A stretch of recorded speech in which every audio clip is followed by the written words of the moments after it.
Hey, here we're going to start with our the new series.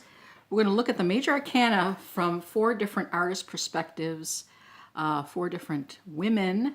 These are all contemporary decks, and we'll go over them one by one. The first one we'll look at is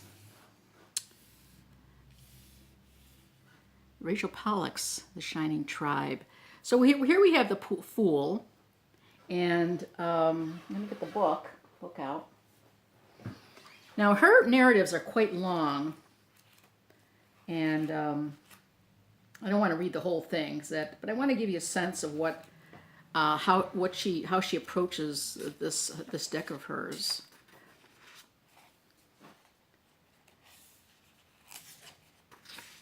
Let's see, where is the? Oh, the papers are folded over.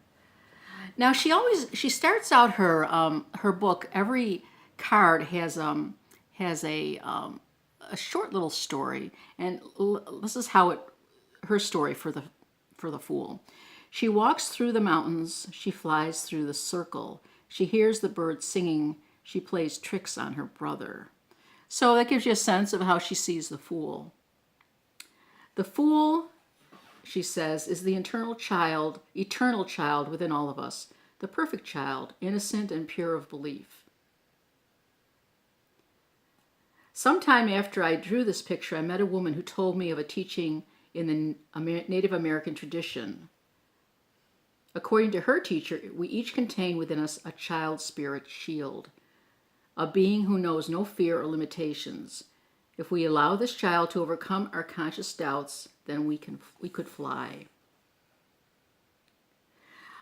She goes into different parts of the cards, and we'll talk about the bird. The bird of instinct carries the Fool over a brown landscape dotted with green hills. The three middle hills on the left form a figure of the great goddess, for they mimic what a child sees that emerges from the womb. And then she goes into other references.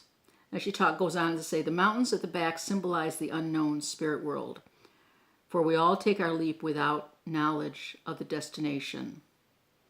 Then she talks more about the actual images.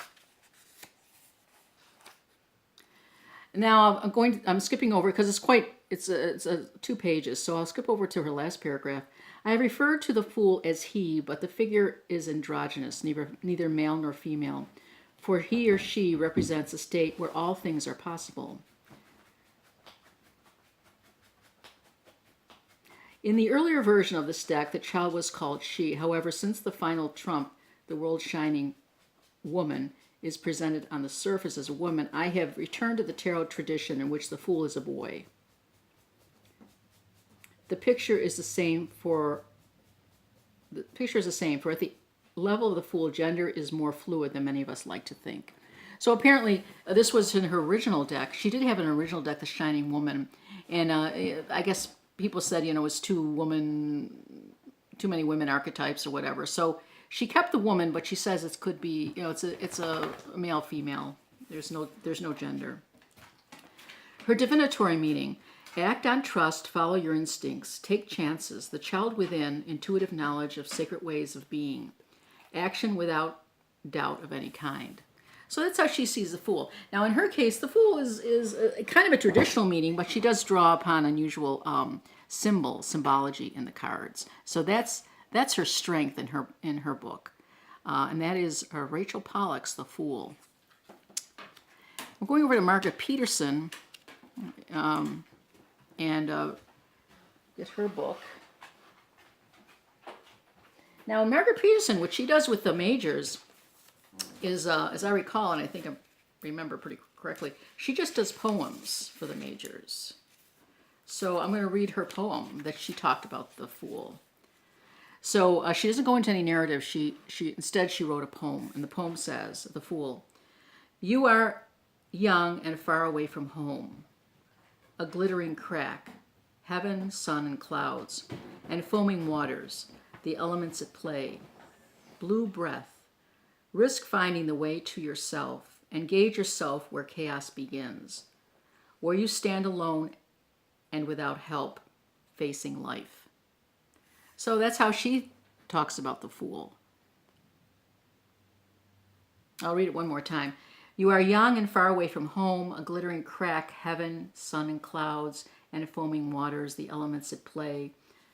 Blue breath, risk finding the way to yourself, and gauge yourself where chaos begins, where you stand alone and without help, facing life. So that talks about, a newborn coming into the world, a new being, a new essence. That's quite beautiful. Now we're with the Fool, with the Japaritsa.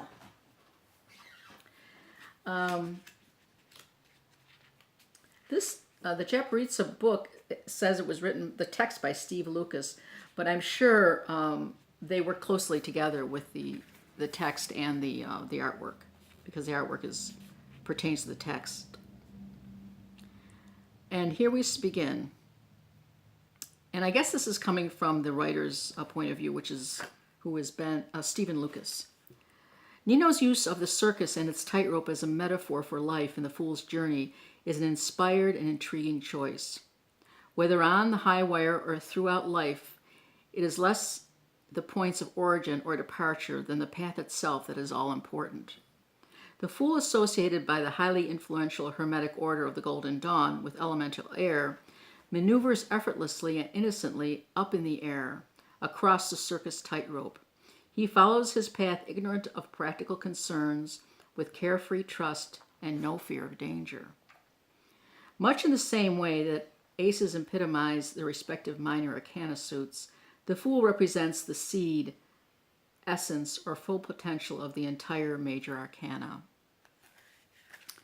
So isn't that wonderful? And so that is the the Japaritsa Tarot, the Nino Japaritsa Tarot. And finally, we're going to look at the Fool with the Gypsy Palace Tarot. And in her case, I don't have the book yet, but I do have the app. Now, this is what kind of blew me away when I read this yesterday. So here's the Fool. Now, here we see innocence, tightrope walking on a cliff, flying through the air. So there's a lot of this. And then this little guy, he looks, I was looking at this card and I didn't understand this card at all. I was like, what is this? How is this the Fool? It looks like an animal. It looks old. It looks craggy. It looks scary. I couldn't find the Fool in this picture. But then I read the narrative.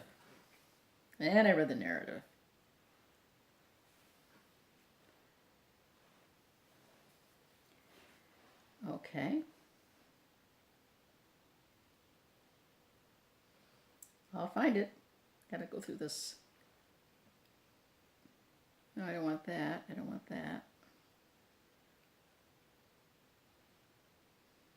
want my card. Where are my cards? Sorry about this. I just want one card, and it should be easily found, but I can't seem to find it.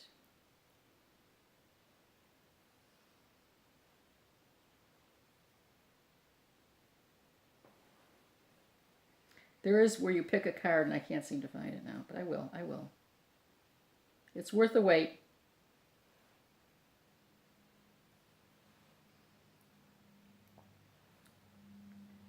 Okay. Browse cards. Sorry about that. Okay.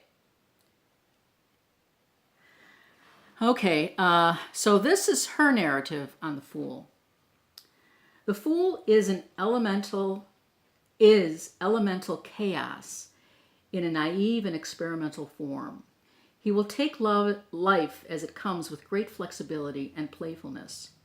Although you never know if his attitude is rooted in deep wisdom or random silliness, he is always present in the moment, which offers him endless chances to play. He is always your curious fellow, tempting you to join these exciting experiences, guiding you to the unknown without any sense of danger. So she defines him is Elemental Chaos. It's just so brilliant. I mean, it's such a brilliant way of mentioning it. I think someone else said chaos. I think it was Margit Peterson also mentioned chaos, or was it? I can't remember which one it was. Anyways, someone did mention chaos. And her keywords are chaos, flexibility, playfulness, and curiosity. So when I read that, I saw the Fool in this, and it's a beautiful card. So there you have it. You have 4 fools, and different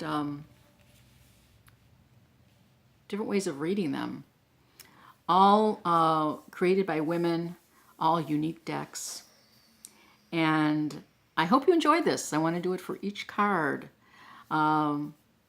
Which one's your favorite? All these decks are available. Now this one, the Japaritsa, I think is not available, but they say it's coming out again. I don't know. It's going to be reprinted. It went out of print about 6 months ago. And these are all available. Okay, have a great day.